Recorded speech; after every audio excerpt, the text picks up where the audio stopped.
Muy bien. La clase del día de hoy es la lección 1.4, leyes del Laco y el Antiguo Testamento. De eso vamos a hablar el día de hoy, de las leyes del Laco y del Antiguo Testamento.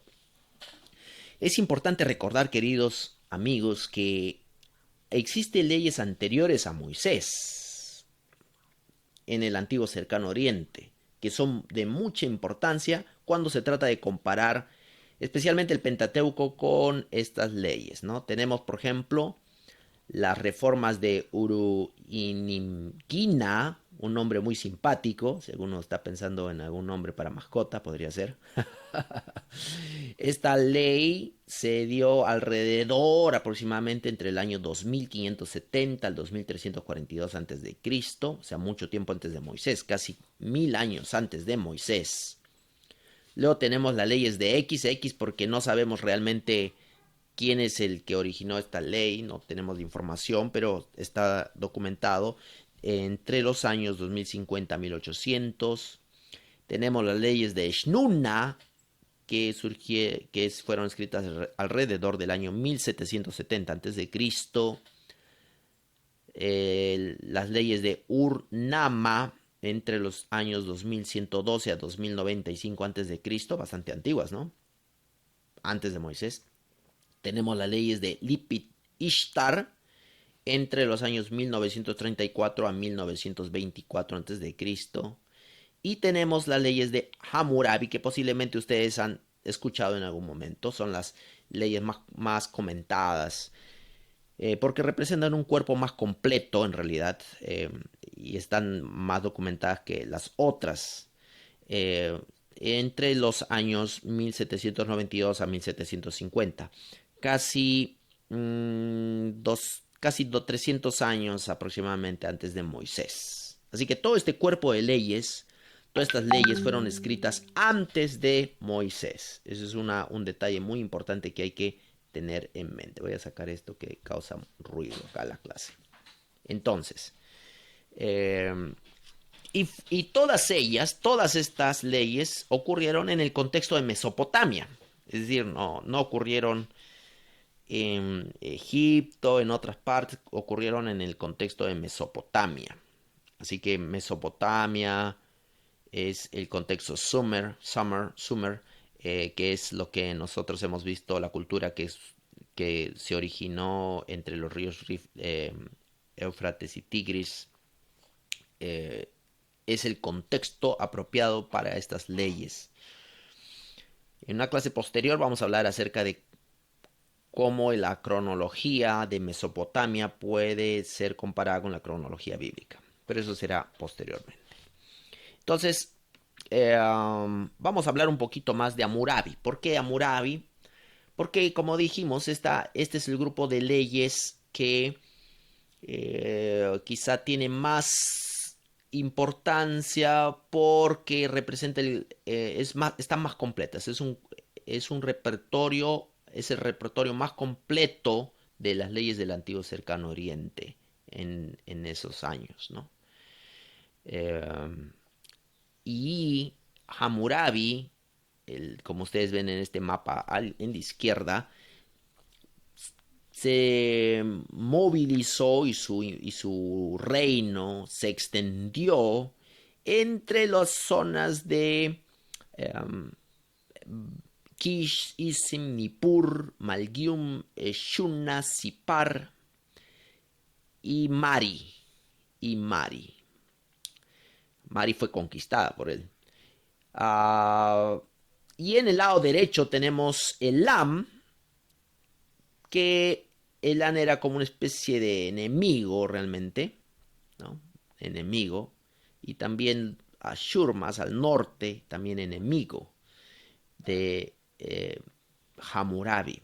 Vamos a ver un poquito de eso en el contexto sociopolítico. Pero es interesante que Hammurabi dominó toda esta zona.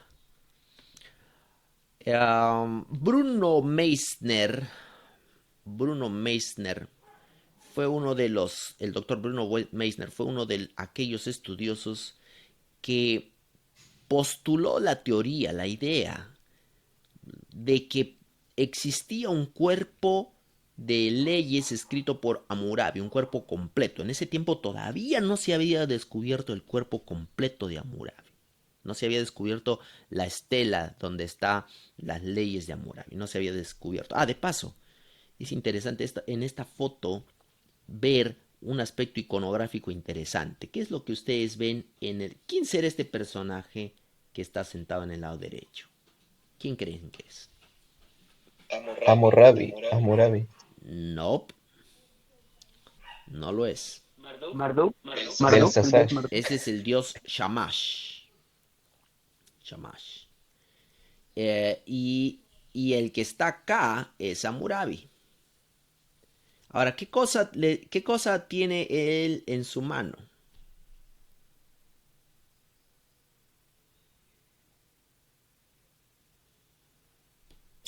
Tiene una tablilla y una varilla. Tiene una vara, ¿no? El cetro. Un cetro. Esta es la vara de pastor. Ese es un símbolo muy interesante. La vara de pastor. El rod en inglés. Esto se le daba, los dioses le daban a los reyes para que pastoree. Así que los reyes eran pastores de su pueblo. Esa es la idea. Le estaba dando la vara de pastor para que él pastoree a su pueblo.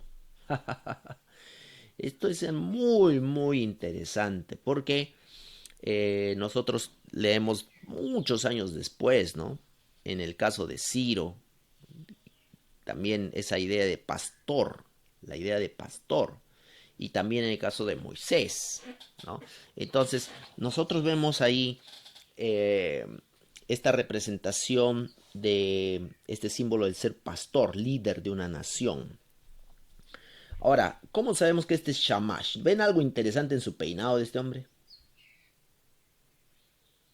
Trenzas. ¿Qué es eso? ¿No?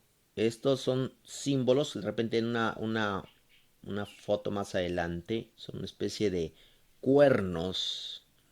El cuerno es símbolo de poder, pero al mismo tiempo está como especie estilizado en su cabello. Quiere decir que tiene todo el poder en sí mismo, ¿no? Algo así. Vemos que tiene la barba.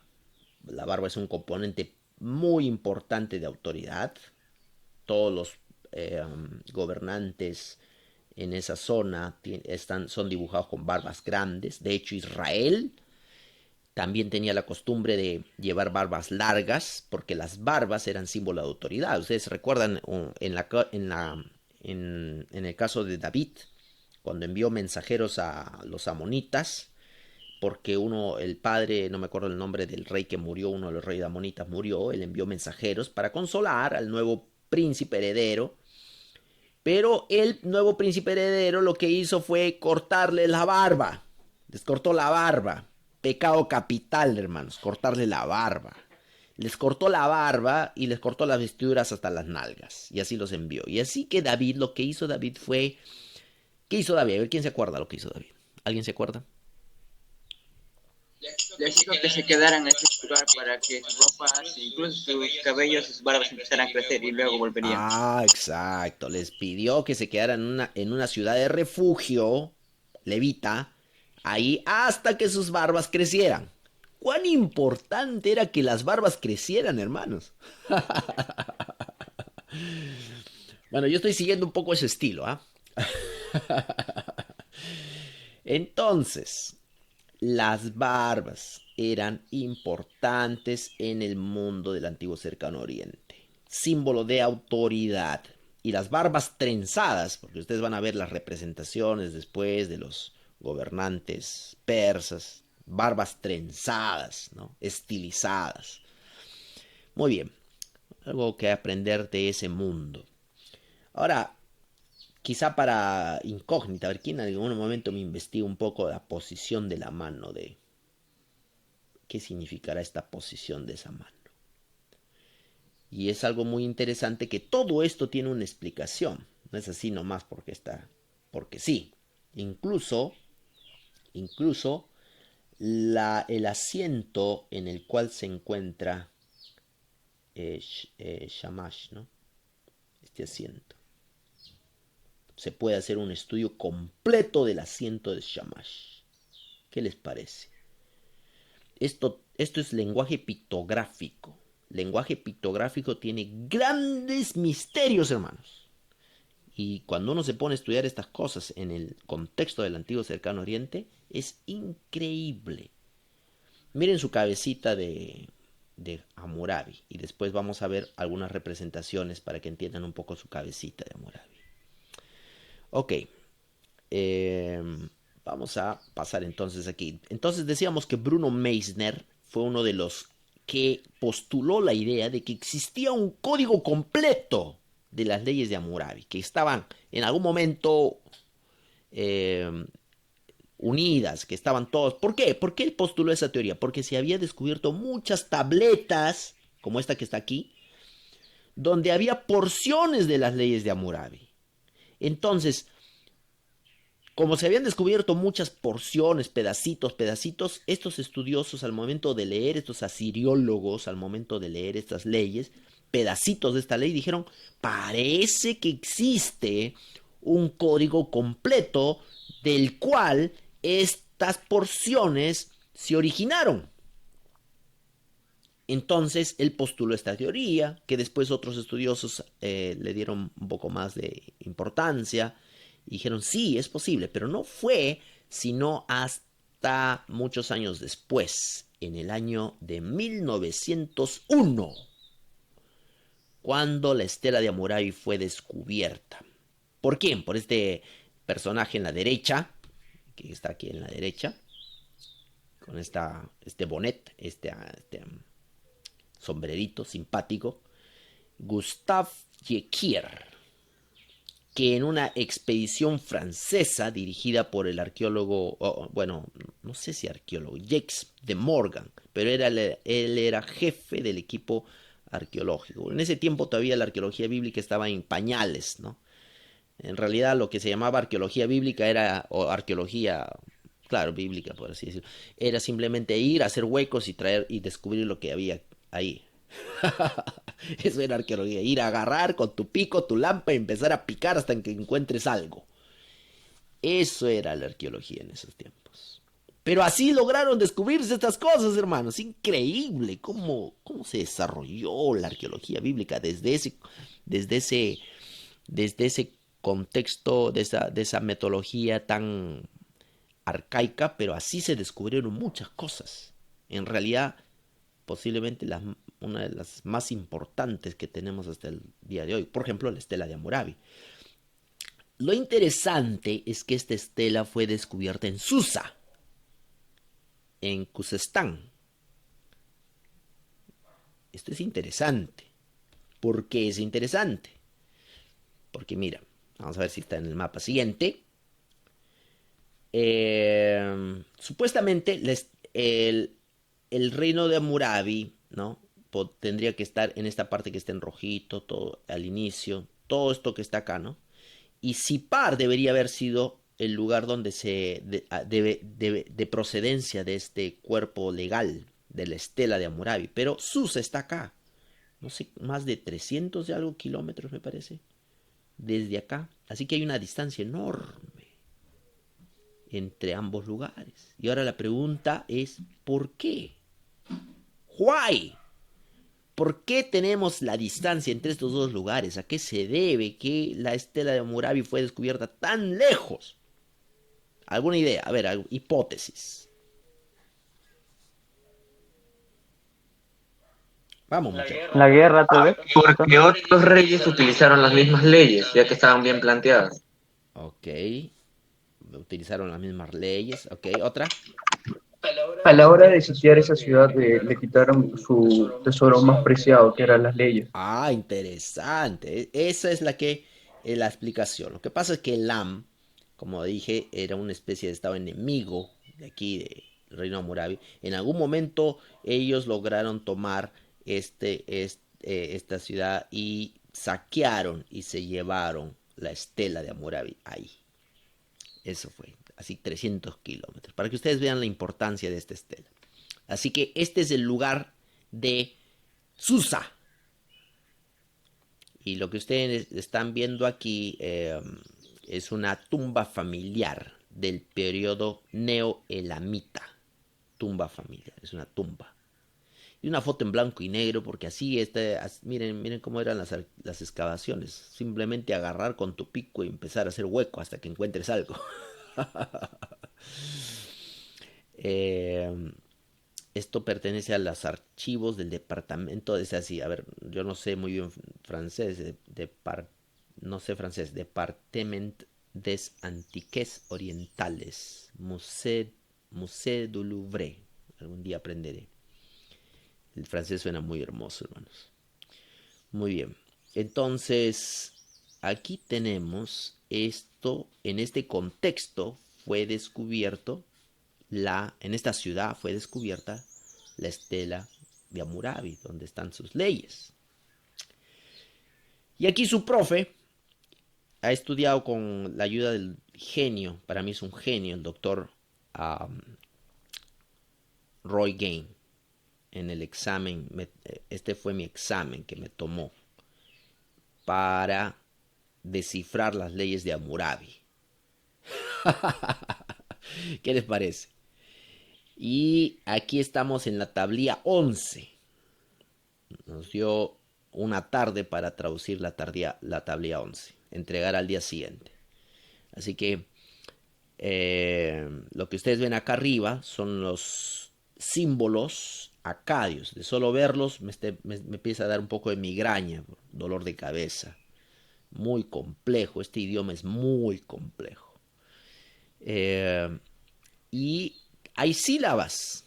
Ustedes dirán, pero ¿cómo es esto? Este es un idioma silábico. Entonces, esto de aquí es la palabra ma, o la sílaba ma. Y esto de aquí es la sílaba sum. Miren, ustedes ya pueden empezar a leer. Solamente lo que hace falta es que ustedes tengan un listado ahorita de todos los símbolos para que sepan cuál es la sílaba. Y ya podrían empezar a transliterar de este símbolo a algo que ustedes pueden leer, lo que está abajo, ¿no? Así que lo que está abajo es la transliteración, la equivalencia en nuestra pronunciación. Entonces aquí dice suma. Suma, que es equivalente a la palabra española sí, en inglés if. Sí. Si es que tú haces esto, si es que tú haces lo otro, ese es sí. Y así sucesivamente, el resto de las cosas aquí va teniendo una equivalencia y se va traduciendo.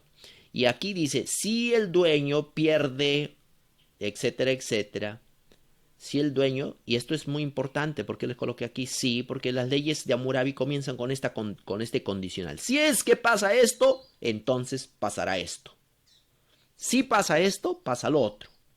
Si alguien viene y se queja porque su casa se cayó y cayó sobre el vecino y el vecino viene y se queja, esto es lo que tienes que hacer. Entonces son leyes casuísticas. Casuísticas. Si pasa esto, entonces pasa lo otro. No me fue tan bien en este examen. 85%, que sería como 16 quizá. Y así que, pero al menos aprobé en el siguiente examen ya me fue mucho mejor. Mucho mejor. Ahora vamos a ver aquí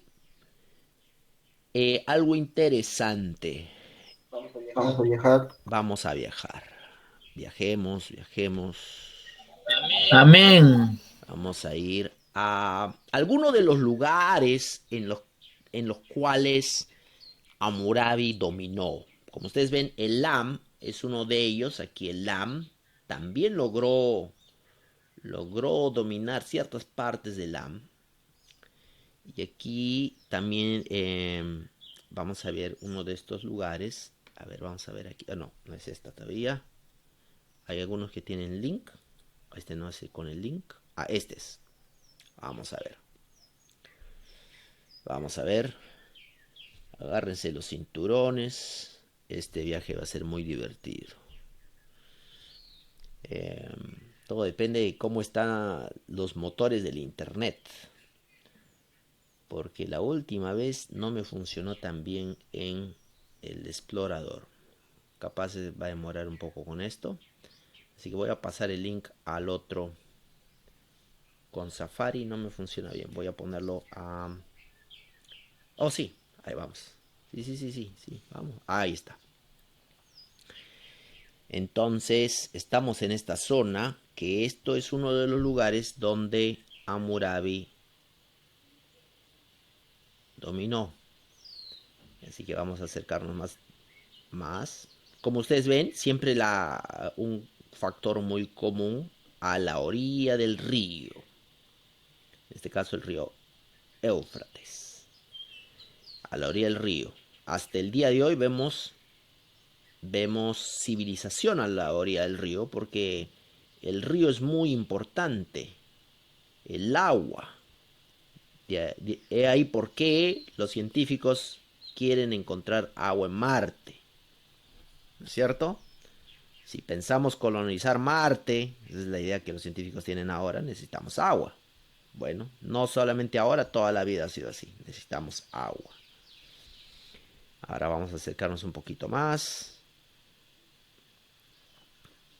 Vamos a ver aquí. Ups, ahí está. Miren estas zonas. A ver.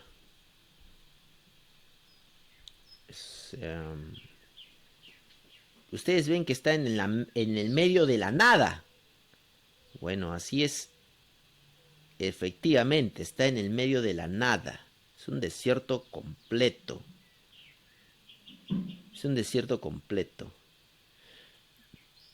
Y siendo que es un desierto completo, esto es lo que ven aquí en la foto de arriba, ¿no es cierto? Esto es lo que ven en la parte de arriba. Había ciertas... así que si tú eres un arqueólogo en esos años, en los años del Ayar y todo, ibas a estas áreas, tenías que tener buena imaginación y tenías que tener buena intuición para decidir dónde excavar, porque todo es un desierto, ¿dónde vas a excavar? Donde el Señor te guía, hermano. Yo creo que estas expediciones de alguna manera fueron guiadas por los ángeles del Señor, que el Señor sabía dónde estaban las cosas. Y si no sabes dónde excavar, profesor, o sea, excavas en vano. Claro, pues, te pasas todo el tiempo excavando y no hay nada. De hecho, aún hoy día nos ocurre con toda la tecnología que tenemos. En el año 2014 nos fuimos, bueno, en la primera semana yo no estuve, pero mi profesor Randy Junker fue a Sicilia, Italia, y excavaron ¿dónde fue esto? En Sicilia, pero el lugar específico no me viene a la mente. Y excavaron como 3 semanas y lo único que encontraron fue una botella de Pepsi Cola. No hubo nada, cero. Todo el equipo estaba desanimado, desalentado.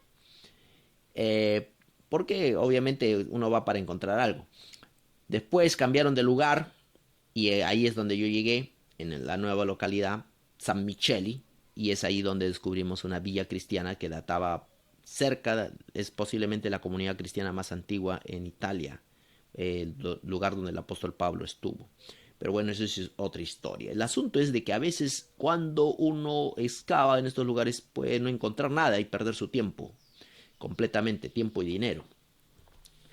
Así que esto es un desierto y hay que ver dónde, en qué lugar, etcétera.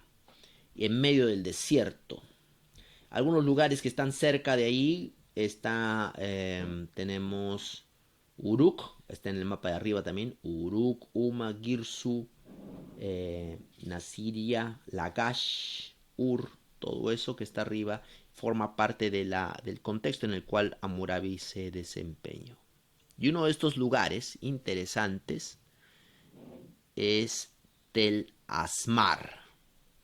Tel Asmar, como ustedes ven en la figurita de la derecha, Tel Asmar está localizada aquí cerca de el río Tigris. El río Tigris, ahí está Bagdad y está otras ciudades también, Kafaje y Tel Agrab. Generalmente las ciudades también se encuentran agrupadas en cerca, es decir, si encuentras una ciudad a los pocos kilómetros es posible que encuentres otra, porque necesitan soporte, ¿no? Una comunidad de ciudades. Entonces, ahora no ciudades en el sentido de hoy, no es como ciudad de Nueva York, ¿no? No en ese sentido. Una ciudad, pues, por ejemplo, la UPU podría ser considerada una gran ciudad en aquellos tiempos. Así es. Entonces, una ciudad no necesariamente es, pues, en nuestro contexto de hoy día, ¿no? La ciudad de Lima, ¿no? Una ciudad era una especie de villa en nuestro contexto, ¿no? En este lugar de Tel Ashmar se encontraron estas estatuitas. ¿Qué les parece estas estatuas? ¿Ah? ¿Qué les parece? Es un poco raro. ¿Qué cosa es lo más raro que les parece de estas estatuas? Su brazo. Las manos. Ah, la posición de las manos. Ahora, mira la posición de las manos. Mira la posición de las manos. ¿Qué parece ser? ¿Qué posición parece ser esa posición de manos? Que está orando. Parece que está orando, claro. Posición de oración o adoración. Mira, volvamos aquí al asunto de... Mira, su mano. ¿Ah? Ya puedes empezar a comparar y ver hasta qué punto se asemeja o no se asemeja. Pero ya te estoy dando algunas claves. Ahora, ¿qué otra cosa ven aquí? La característica barbita. La barbita larga, ¿no es cierto? La barba larga. ¿Qué otra cosa ven ahí que llama la atención? El pelo de los hombres creo que también es largo, ¿verdad? Su cabello. Cabello, ok. Pero hay algo más llamativo y que es común a todos ellos. Ojos. Los ojos, mire sus ojos. Estos ojos tiene una relación con tiene aspectos religiosos. ¿Cómo ves a la divinidad? ¿Cómo ves a Dios? Con la claridad con la cual ves a Dios. Es interesante todo esto. Sí. No se escucha. No la escucho. ¿No se escucha? A ver. Sí, pastor, lo escucho muy bien. Debe ser su internet de ellos. Ok. Espero que puedan escuchar. Parece ser que es el internet de algunos. A ver, voy a parar un ratito para verificar eso, ¿ya?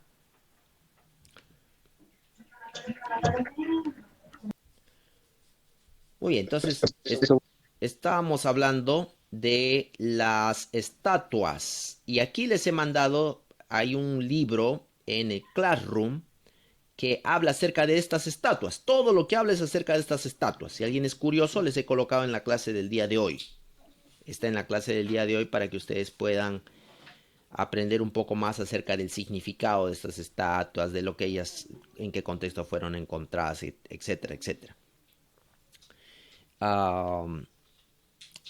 Y aquí quiero mostrarles un video. Vamos a mostrarles un video y voy... Perdón, no les escucho. Si lo pueden copiar su... Pantalla. Ah, la pantalla. Gracias. La pantalla ya, gracias. Un momento. Muy bien, entonces decíamos que estas estatuas, aquí tenemos un video con relación a estas estatuas que queremos ver. Vamos a ver el video.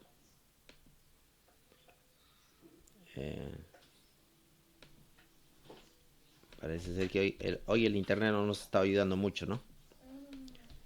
Pero...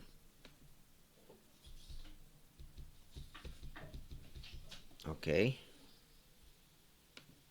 Vamos a ver.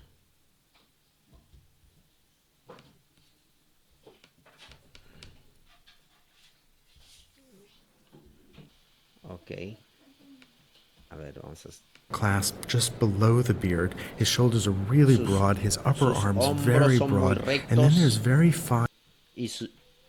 incising at the bottom of his Y skirt. mira, But mira it's lo que hay odd to debajo me de how su falda. cylindrical the bottom part of his body is and how Te das flattened cuenta cómo su cuerpo es bastante cilíndrico. out the torso Mira su, is. If you look at the su face pecho. carefully, you can see that the very large eyes are in fact inlaid shell, and in the center the pupils Y mira, are mira cómo sus ojos son grandes y sus pupilas están al mismo centro. black limestone. And you can also see that there's an incising of the eyebrows that might have originally been inlaid Y as mira, well. mira cómo las cejas están bien pronunciadas, que posiblemente han sido puestas así de manera a propósito. This is really different from Esto Egyptian es culture, bastante which diferente de la cultura egipcia. emerges at the same time. Del mismo In Egyptian tiempo. culture, the sculptures primarily represent the pharaoh, Las the culturas en king, Egipto and primeramente indicate his representan a divinity. Faraón. But in the ancient y a- Near East, instead, we have these Pero votive en este images caso of nosotros worshippers, vemos a but not esta, so a esta much gente of que es the kings, de at least during this adoradores early dynastic que están adorando a Dios y que pertenecen al periodo dinástico. period. The figures at Talismar that were unearthed are very similar. They're not meant to be portraits Las figuras que estamos viendo son bastante similares. of a specific person, No son, but no a son symbol figuras de una persona específica, todos ellos parecen similares. of that person. But he does look very humble. Y His si tú mouth is miras, esta persona parece ser bastante humilde. closed, his lips are sealed together, and of course he is wonderfully Y, attentive. And the fact- si lo miras, se parece ser una persona que está bastante humilde, sencillamente vestida y muy atenta. The fact that his hands are clasped, I think, makes him seem more humble Y as como well. ves a sus manos que están unidas una con la otra, te da la impresión de que es una persona bastante humilde. There are some interesting subtle choices that whoever carved this made. Look at the way that the Mira la manera como skirt extends out and attaches itself to the forearms a bit wider than we would expect. mira cómo las manos están unidas unas a la otra más profundamente de lo que normalmente es posible. The torso, it's just this almost V shape. There Mira is a su sense pecho que tiene la forma de una B. of geometric Parece una forma patterning here geométrica. and not the naturalistic forms of the body. If you look at the back of the Mira si la figure, you can see espalda. that there's a little cleft that's been carved in horizontally. Parece And que ha there's sido also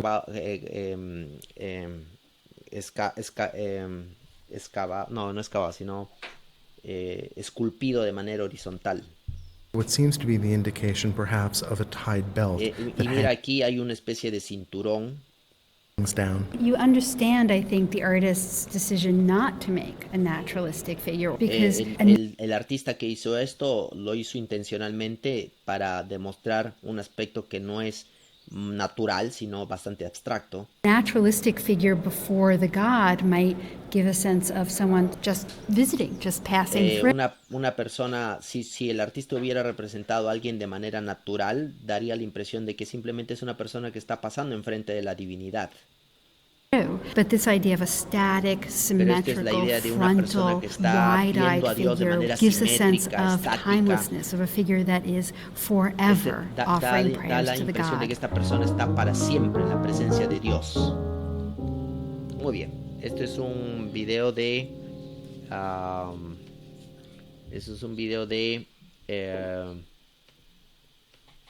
Muy bien, entonces hemos aprendido estos asuntos acerca de Tel Ashmar. Tel Ashmar es este lugar donde se descubrieron estos figurines.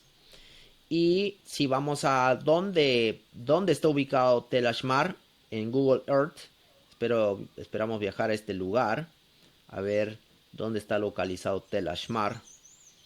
Un lugar bastante interesante. Nos estamos moviendo ahí. Vamos a ver, ojalá que podamos llegar pronto. Bueno, generalmente un viaje al Medio Oriente toma varias horas. Sentado en el avión, por lo menos unas 17 horas de viaje, ¿no? 17 horas de viaje, aproximadamente. Es un tiempo muy largo. O entre 12 a 17, dependiendo a dónde vayas, ¿no? Es un viaje largo. Así que te sientas ahí y vas a tener que aguantar por buen rato hasta que hasta que llegues a tu destino. En este caso no nos vamos a tomar 17 horas, solamente un poco de paciencia con el internet, que también tiene problemas para llegar. Ok, estamos llegando al lugar.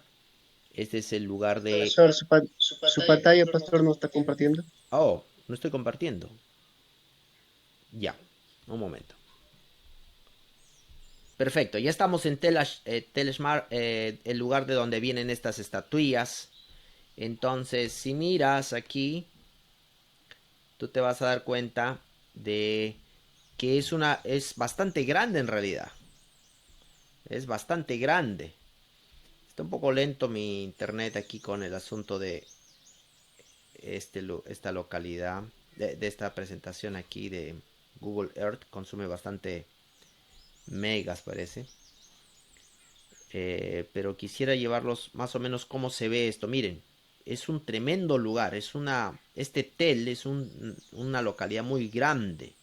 Lamentablemente, según el informe que tenemos, también ha sido destruido por ISIS, Hadash o cualquier otro nombre que le corresponde a este movimiento del antiguo cercano de Medio Oriente, donde movimiento musulmán, ¿no? Como ustedes ven, está al lado del río Tigris, y si nos acercamos nuevamente, teniendo en cuenta las dimensiones, es bastante grande. Es bastante grande. Y hasta el día de hoy supuestamente todavía está ahí. Nos gustaría algún momento visitar, ¿no? Pero esta zona está en problemas, guerras y todo.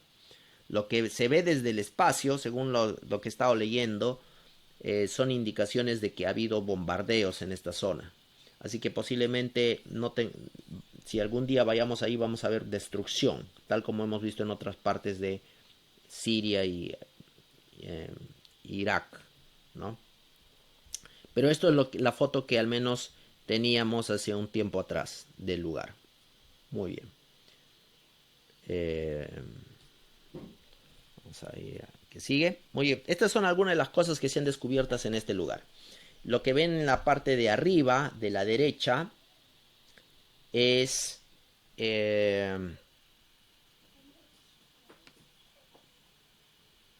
la reconstrucción artística de la ciudad de Telashmar, ¿no? Es la reconstrucción artística circular, de manera circular, con dos tipos de murallas, un río que cruza el centro. Aquí están los hombrecillos, miren,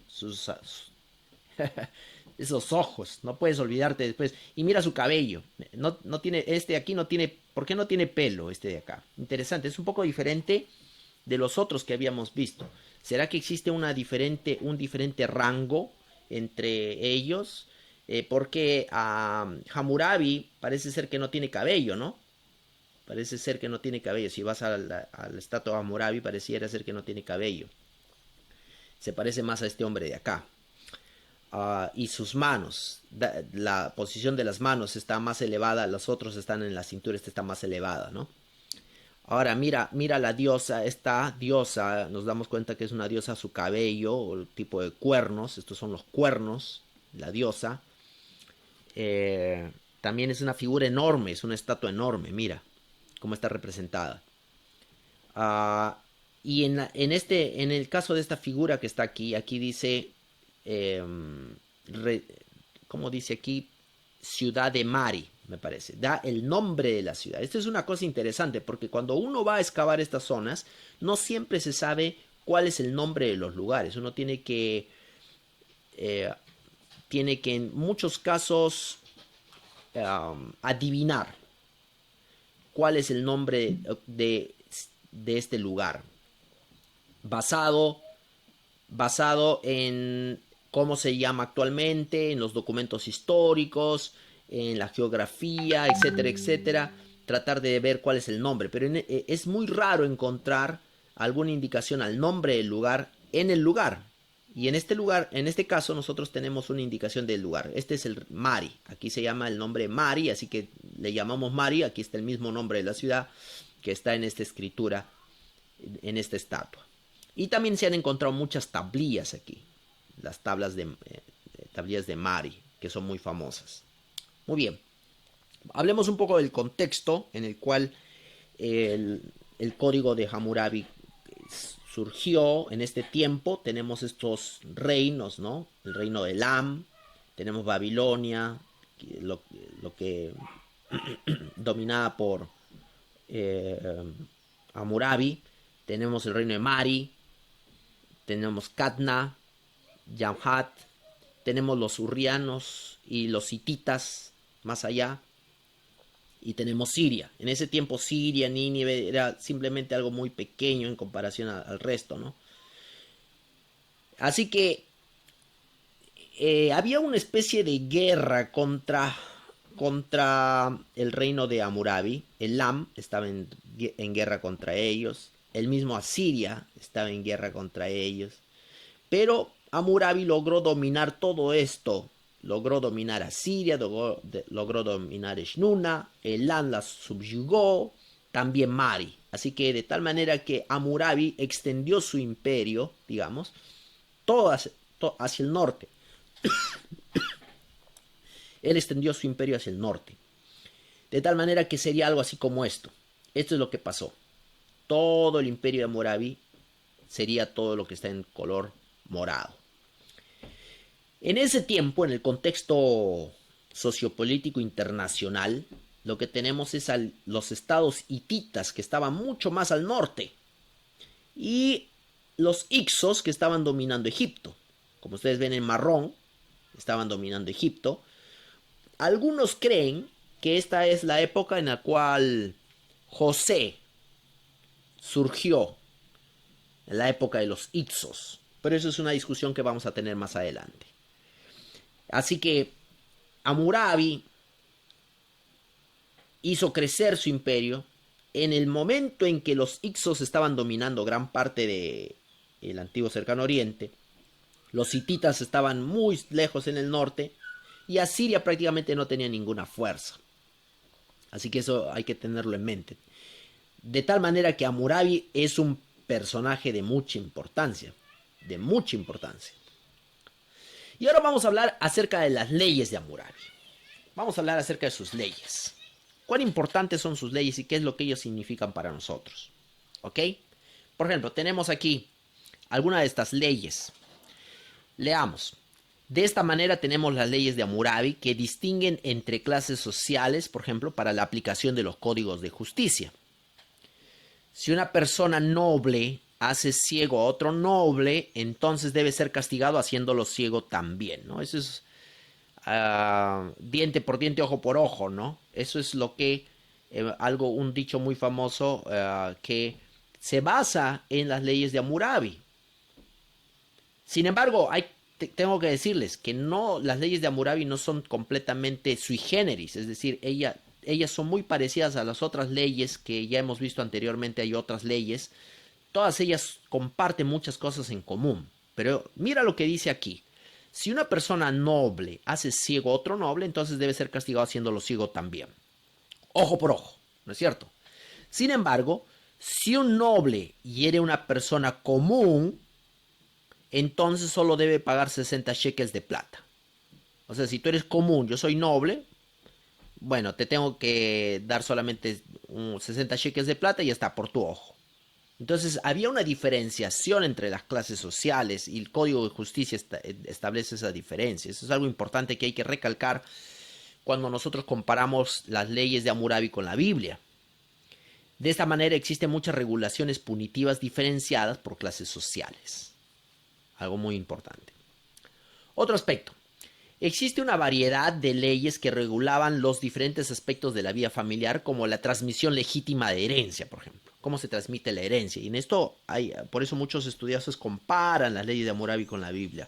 Existen similitudes, pero no todo es igual. La regulación de problemas maritales, cómo se resuelven los problemas de pareja, la separación y el divorcio, también está legislado, ¿eh? Y algo muy importante es que las leyes de Hammurabi protege a los derechos de la mujer en muchos aspectos.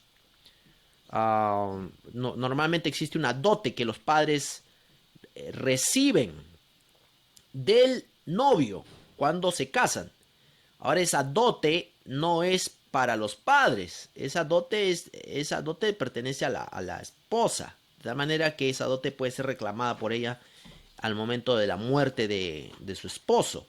Una dote es una especie de seguro ¿Qué les parece ese concepto de seguro, no? Entonces, la separación y el divorcio, los acuerdos de bodas, ¿cómo se hace una boda, un acuerdo de boda? Es un contrato. La boda en el antiguo Cercano Oriente es más un asunto de contrato, es una especie de contrato, ¿ok? Entre dos partes, entre dos familias. La esposa pinta muy poco ahí. Es una especie de contrato entre dos familias, ¿ok? ¿Cómo se hace la adopción? La disciplina de los hijos y una preocupación frecuente sobre el patrimonio familiar y la dote. El tema de la dote es un temaza tremendo. Algún día a alguien les interesa investigar el tema de la dote. Es un tema muy importante. ¿Por qué creen que Abraham envió a su siervo con regalos y todo? No solamente era por ser buena gente y romántico, nada que ver con la idea de romántico. Eso era una costumbre. Era la dote. La dote era muy importante. Estaba regulada. Tú querías matrimonio, tenías que ser capaz de dar la dote. De todas maneras, no había matrimonio sin dote. Queridos jóvenes, presten atención a eso hoy día, ¿eh?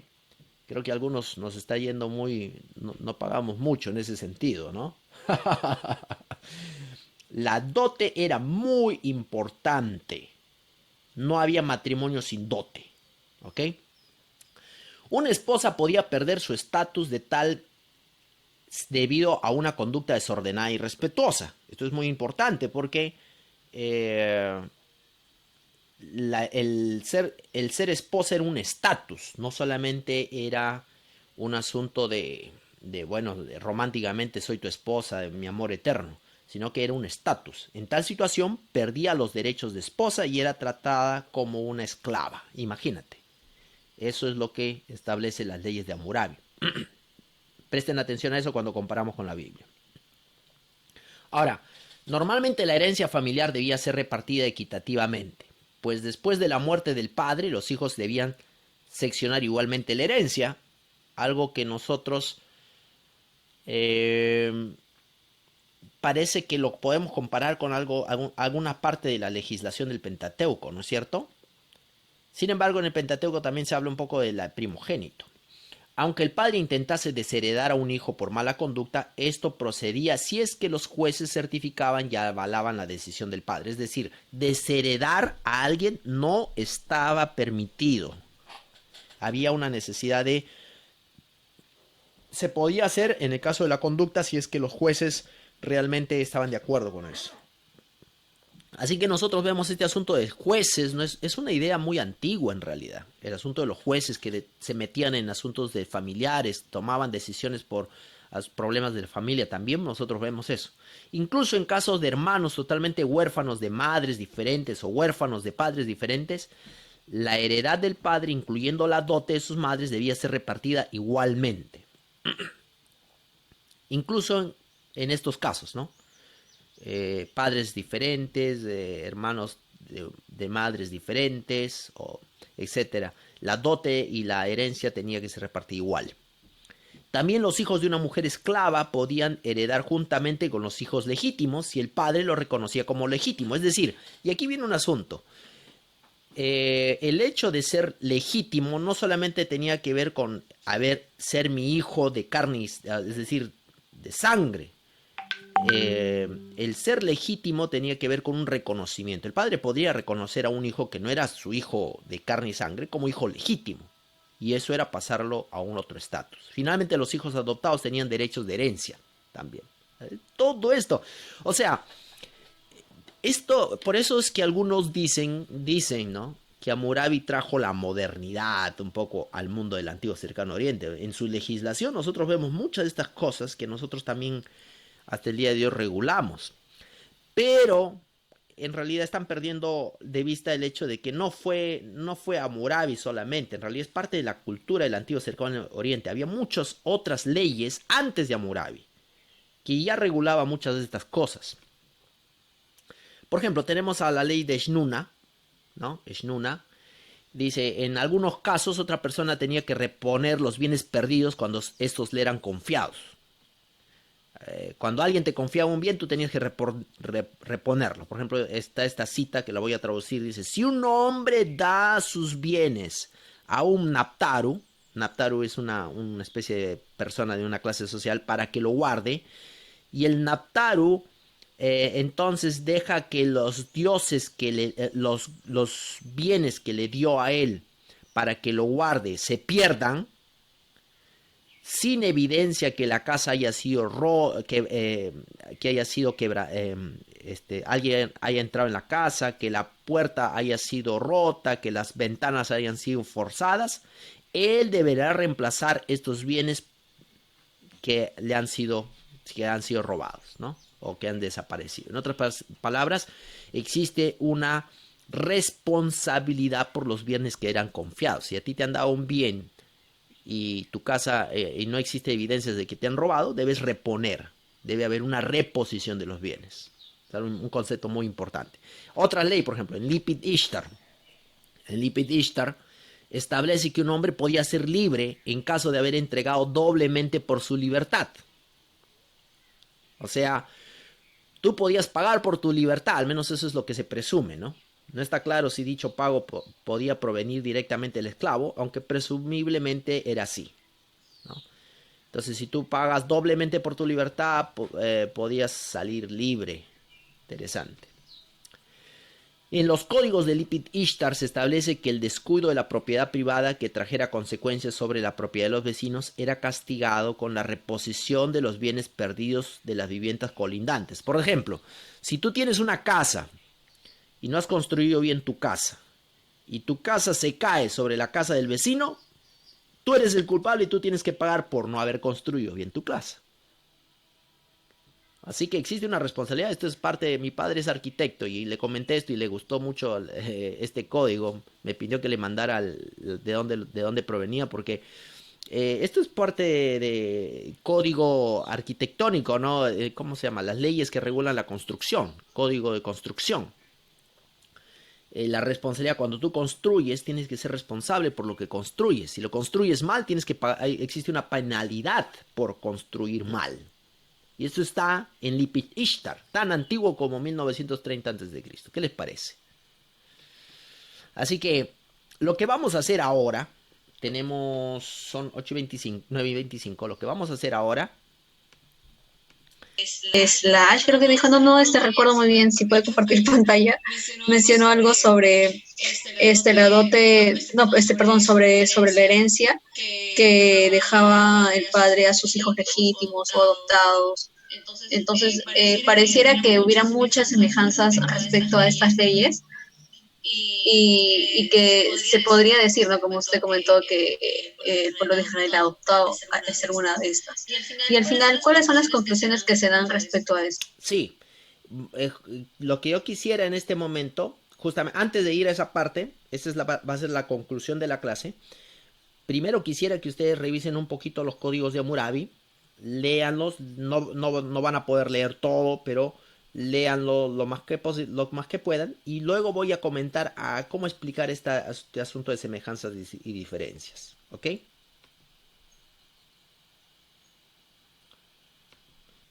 Perfecto, muy bien.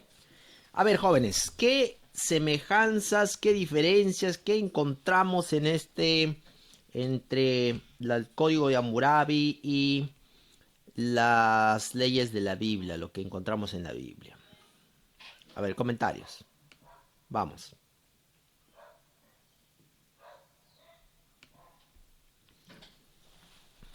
Vamos, participemos, si no voy a empezar a llamar uno por uno. Básicamente, lo que se menciona en el código Hammurabi y que se asemeja con la Biblia es en el caso de la devolución, ¿no? Si es que uno roba alguna oveja, ¿no? Tiene que devolver esta, pero casi la mayoría, pero ¿cuál es la diferencia? Que casi la mayoría de las sentencias es que el ladrón tiene que ser ejecutado, o sea, no hay mucha misericordia, por así decirlo, sino tienen que asesinar, tienen que como que matar al ladrón. Y otra diferencia es lo que usted comentaba, ¿no? Las clases sociales. O sea, si es que era robado el palacio, no tenía que pagar más. Y si era robado de un hombre común, menos, ¿no? O sea, esas diferencias de clases sociales, básicamente, que no había en en la cultura hebrea. Ok. Pastor, una semejanza que encontré al inicio nomás era que Anún era el Señor de los cielos y la tierra, que así se describe. Ajá. Entonces eso sería que una No, diferencia. no, bueno, semejanza, ¿por qué? Porque Dios es el Dios de los Ah, cielos y ya, la ya. tierra y creó todo. La frase Dios de los cielos y la tierra. Ok, los cielos Ajá.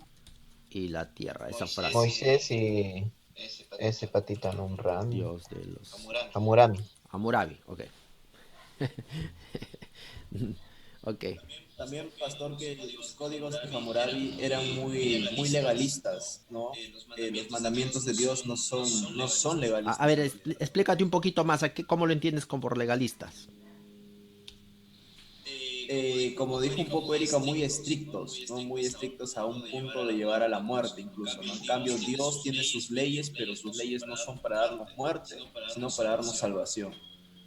Punitivas. Ojo que creo que ahí me parece Jesús está confundiendo con la ley moral, con las leyes, ¿cómo le llaman esas otras leyes, pastor? Existe leyes ceremoniales, leyes morales y existe leyes civiles. Esas sí, creo que se refiere a las civiles, ¿no? Ok. Jesús. Ok, pero aquí nosotros en el Antiguo Testamento encontramos leyes civiles que son bastante estrictas. Por ejemplo, tenemos el asunto. Sí, son bastante estrictas. Sí. Tenemos leyes punitivas también. En realidad yo creo que esto podría ser más una semejanza que una diferencia, porque tenemos leyes punitivas, pero ¿cuál es la diferencia? Hay una diferencia bastante sutil. ¿Puedes decirlo de nuevo? Que en los Hammurabi es por ejecución y en las leyes civiles del pueblo de Israel era básicamente que eran como deportados, ¿no? Eran o solamente podías como que si es que robabas algo o si por accidente, que en el caso del Hammurabi son más punitivos, o sea, como que si es que robas, mueres, ¿no? Ya, entonces vamos a comparar aquí, por ejemplo, tengo aquí Éxodo capítulo 20, versículo 21-12, dice, el que hiriere a alguno haciéndolo así morir, él morirá. Ahí, eso se parece a lo de Hammurabi, ¿no? Si matas, te matará. Mas el que no pretendía herirlo, sino que Dios lo puso en sus manos, entonces yo te señalaré a un lugar al cual puedes huir, al cual has de huir.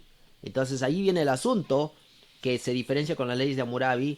Existe un aspecto de la redención, la presunción de inocencia. Algunos dicen que Hammurabi tiene la presunción de inocencia, es decir, presumir que alguien es inocente. Ese es uno de las grandes virtudes de la ley americana, por ejemplo, la presunción de la inocencia. Es decir, yo presumo que tú eres inocente hasta que se demuestre lo contrario. El momento que demostramos lo contrario, ya hasta ese momento tú eres inocente, ¿no? En el caso de la Biblia, lo que nos dice es que si alguien mató por alguien por accidente, yo te voy a llevar a un lugar donde puedes escapar, las ciudades de refugio. Entonces existe una especie de presunción de inocencia. Aquí voy a colocarlo aquí, presunción de inocencia. Ok, otra comparación. Profesor, el número 2 habla de la brujería. Dice que el acusado tendrá que echarse al río, ¿no? Dice al divino río. Si el agua se lo lleva, el río se lo lleva, pues se queda con el acusador, se queda con los bienes, ¿no?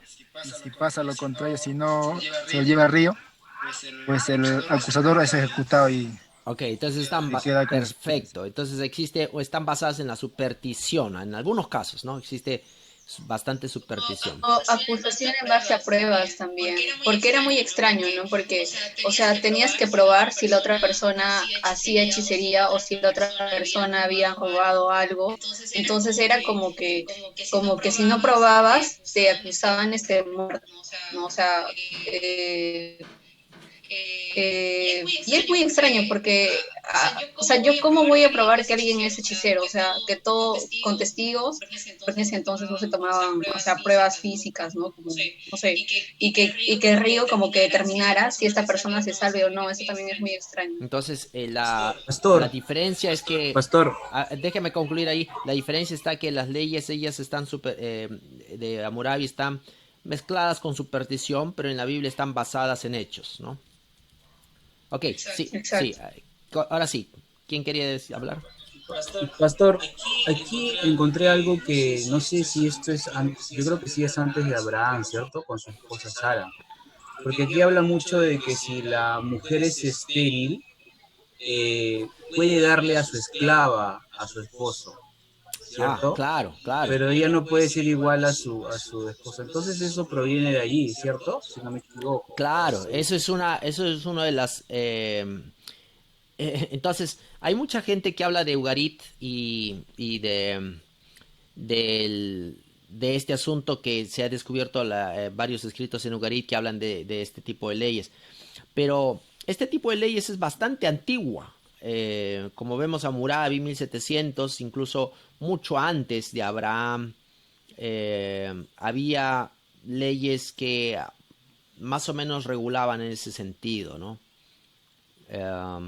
Quizá me gustaría traer algo más específico, pero en Hammurabi tenemos eso que se asemeja mucho a lo que está mencionada en la Biblia, ¿no? Por eso es que Sara, Pastor. cuando Sara dijo, te doy a mi sierva, ella estaba actuando basada en la cultura. Sí. Pastor, yo lo que vi, pastor, también de la ley de Hammurabi, justamente también, algo relacionado con lo que es el quinto mandamiento, ¿no? Dice, honra a tu padre para que los días se alarguen en la tierra que Jehová Dios te da, ¿no? Allí, por ejemplo, particularmente en el código de Hammurabi, por ejemplo, dice allí, si un hijo golpea a su padre, que le corten la mano, ¿no? Entonces, prácticamente más, le quedaría tampoco menos de vida, ¿no? Sin una mano a veces tiene que hacer quizás algo más útil en la sociedad o quizás para su familia. Allí, sí, por ejemplo, dice, ¿no? Si le rompe un hueso, que le rompan otro hueso, ¿no? Algo más particular, ¿no? En la familia ahí. Ok, entonces tú pondrías eso como ¿qué? ¿Semejanza o diferencia? Casi como una semejanza, ¿no? Una semejanza sería porque en la Biblia el quinto mandamiento es algo general y justamente ya ahí en el código moral vemos que algo ya en particular, ¿no? Entonces existen semejanzas con leyes relacionadas a la familia. Ok. Muy bien. ¿Algún otro comentario?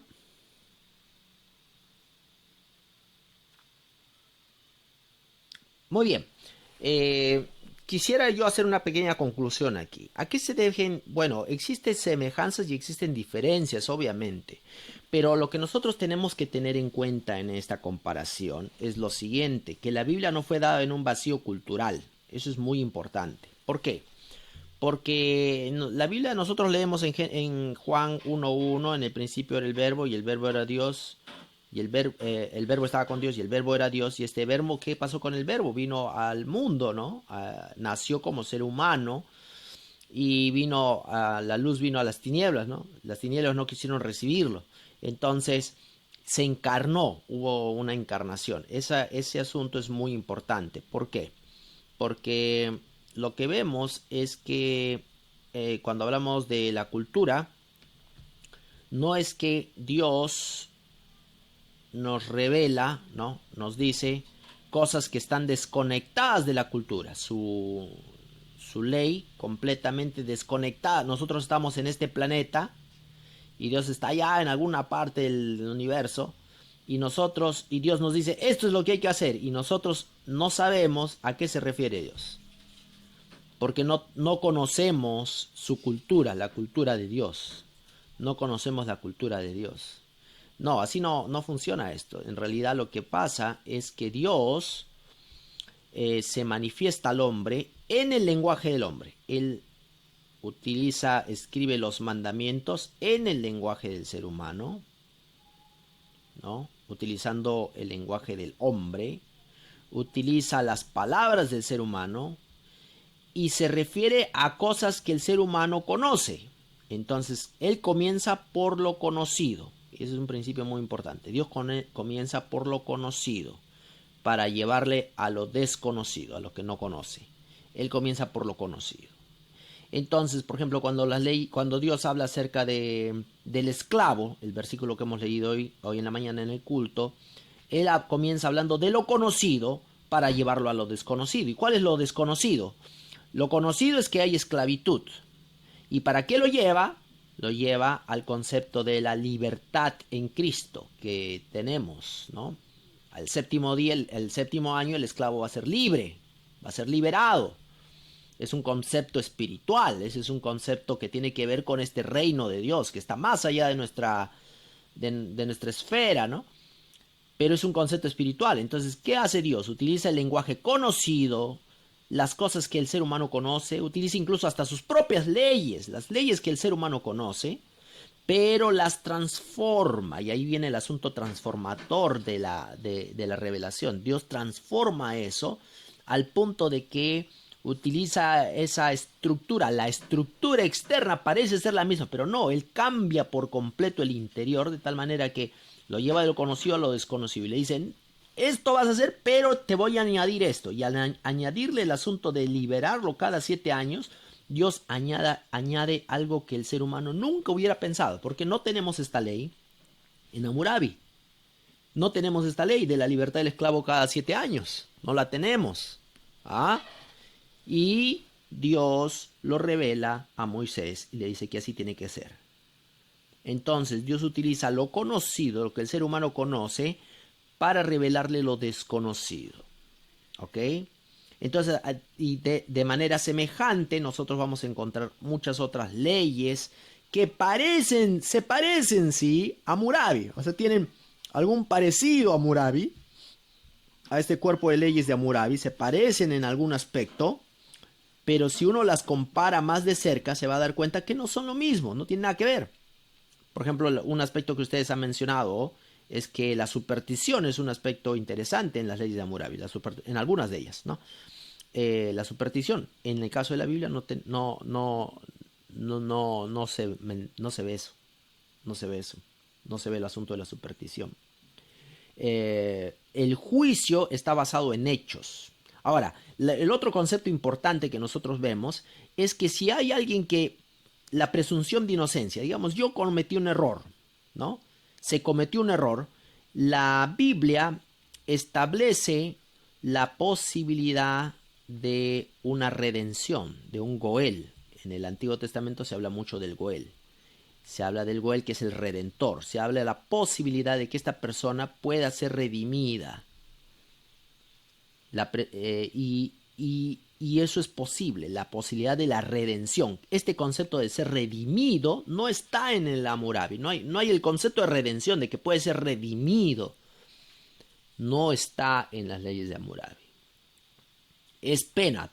Tú hiciste esto y este es el castigo. Si haces esto, esto es el castigo. Si haces esto, ese es el castigo. En el caso de la Biblia tenemos el concepto de un redentor. El otro concepto importante que tenemos en la Biblia es el concepto de que delante de Dios todos somos iguales. Delante de Dios todos somos iguales. No existen esas clases sociales. La igualdad delante de Dios. Entonces, en Hammurabi no. En Hammurabi tenemos clases sociales. Tenemos los diferentes sectores de la sociedad, aquellos que están en el palacio, incluso hasta los esclavos de los que están en el palacio valen más que los esclavos de otra persona común. Entonces, las clases sociales es otro aspecto importante. Muy bien, estas son algunas semejanzas y diferencias que nosotros tenemos que tomar en cuenta cuando comparamos ambas leyes. Esperamos que esto haya sido de información para este grupo maravilloso de trasfondo bíblico. Muy bien, terminamos aquí. Que Dios nos bendiga grandemente y nos vemos en la próxima clase. Bendiciones. Muchas gracias, pastor. Gracias. Nos vemos la próxima semana. Me considero en la lista. Sí, Cuídense mucho, pastor. no hay problema.